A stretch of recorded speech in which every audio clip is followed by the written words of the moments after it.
I'm Jack Sargent from Katanning, and I've been thinking a lot lately about water. I bet you have been too, considering the dry spells we get down here. Are you sick of having to rely on scheme water all the time? Sick of those big summer bills? Tell you what, I am. Let's go talk to one of our local residents about what's been happening with the supply and the cost of water in the town.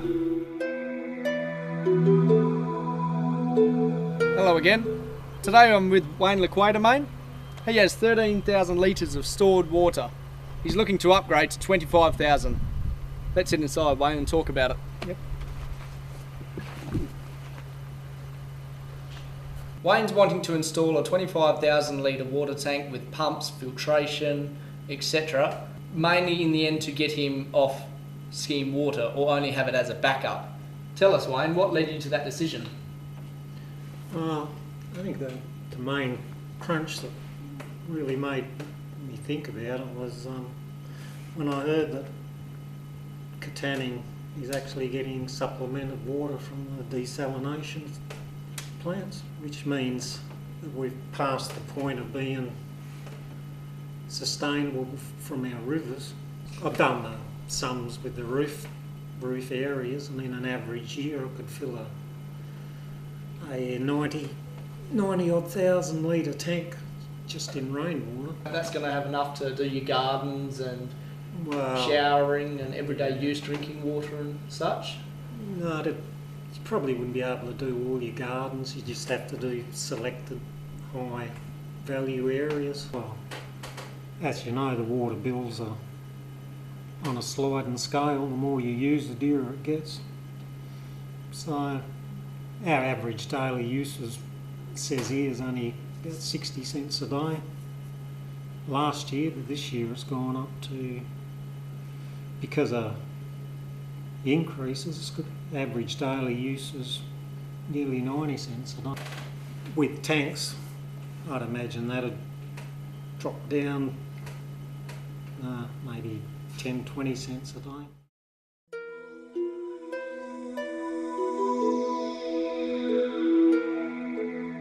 Wayne touched on several reasons of interest for expanding his rainwater systems: scarcity of water, water control, the cost of his bills, and the quality and, again, control of his own water. So I'm not sure if any of those points are going to help you. I reckon they will, but it's definitely going to make you consider installing a rainwater tank in your own backyard.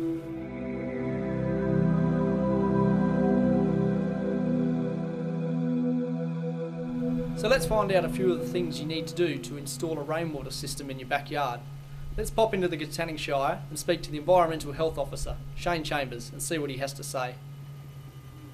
So, as water is a very important thing, and lots of people want to get hold of it type of thing, and installing a rainwater tank, its capacities and weights are a fair bit. So would you mind telling us about some of the structural side of things and permits that people may need from the Shire?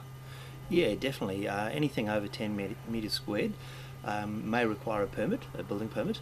That's mainly because, you know, the bigger things are, the more engineering specs they need to be to support it and make sure that it's safe. Sure. So the best thing to do is to come in and have a chat to the Shire, and we'll certainly point you in the right direction. In a residential area, let's say, so viewing from neighbours, is there anything? Yeah, there's certainly a visual amenity element. Okay. And you've got to be aware that you probably won't get approval to have a water tank in your front yard. It's going to need to be out the back, and we need to look at the size, the height of the tank. We don't want people looking over a monster of a tank, things like that. So definitely the idea is to come in and have a chat to us. I mean, it's absolutely fantastic to harvest rainwater. Sure. It's a free source, and with water bills going up phenomenally, it's a perfect opportunity to get some free water. So installing a tank, either personally or just in your suburban house, what's some of the structural needs we need to, is there anything we need to comply to? Yeah, if it's flat on the ground, it's, from an engineering perspective, it's a lot easier. You'd put it down on a sand pad. However, if you're going to put it up in the air, you know, on stumps or on a stand, obviously 1 cubic metre of water is a tonne, so Jeez. it's a lot of weight. So we've got to make sure that amount of water is not going to come down and hurt people significantly. Yeah. Yeah, okay.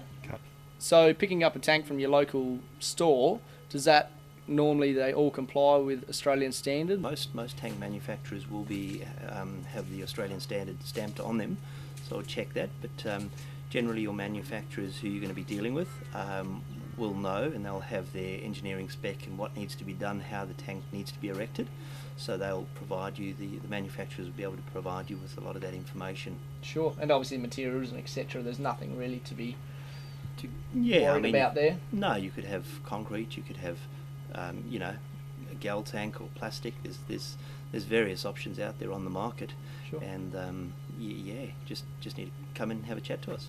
So if people are worried about overflow and the stormwater side of things, is there any problems there? Or Yeah, well, tanks are a very good way of containing stormwater from leaving your property. Technically speaking, excess rainwater and stormwater shouldn't be discharging from your property. So if you're capturing your rainwater from your roof, you're preventing it from discharging off your property into a neighbouring property, and you're harvesting water. What we recommend is fine screening over your tank on your inlet, so you're not, if there's a dead bird in your gutter, it's not going to land up in the bottom of your tank. Things like that, and excessive leaves. It's very important that you don't have leaf matter in there. It's food for bacteria, all Sure. of that. So you want just clean rainwater to be going into your tank. And there are options for disinfection, either UV filtration or UV disinfectant or chlorination. now for the fun stuff. Let's go shopping at BTW Rural Supplies. Woodsy's got everything we need. Hi, I'm with Brian Wood, the owner of BTW Rural Supplies. And we're talking about pumps today because you need pumps to set up a rainwater tank. Tell us, Brian, if we want to set up a rainwater tank in a backyard or anything like that, what do we need mechanical wise on that side of things? Top to bottom. First off, you've got a size of pump that you need, and then I've got to know how much water you're going to need. If we're doing a normal application, 2 bedroom, 4 bedroom, 2 bathroom and a retic system, this is the pump here, 70 litres a minute. That gets set up either at the tank or at the house. So we've talked about the pumps. Let's talk about the filtration system. Tell us about it, Woodsy. Well, first off, Jack, what we look at is if you're just doing your kitchen, so drinking water, Yes. we'll put one of these filter cartridge housings with a cartridge to suit, Sure. right? So pumps, filtration, now onto the UV light. Okay, with the UV filter light system, you still have your filter cartridges set up like this, Yes. right? And then it comes from the pump through the filters. So you have a pleat, a spun woven or carbon. Yep. Then it goes through here and then goes through the UV system. And any smart bugs and the rest of it that try and hide in filters can't hide through this. So if you're worried about bugs, insects or anything on that side of things, dead mice in your rainwater tank, this stuff is going to get rid of it. It's going to kill the lot and be safe 100% for drinking. So we've had pumps, filters, water treatment. Let's talk about tanks. So Jack, these are the tanks that we actually sell. They're poly tanks, and we also go to the steel ones. You don't need specialised installers to put your rainwater system in your yard. Woodsy can put together a kit specific to your needs, provide you with all the instructions, and you can do it yourself.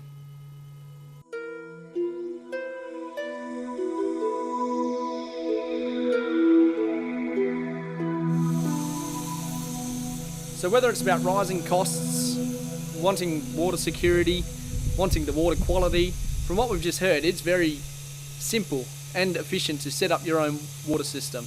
And the cost is, well, you can't really argue with it. And again, it's all here locally. Please don't hesitate to call Katanning Landcare and they'll be able to assist you with any inquiries or questions. I'm Jack Sargent. Thanks for having us.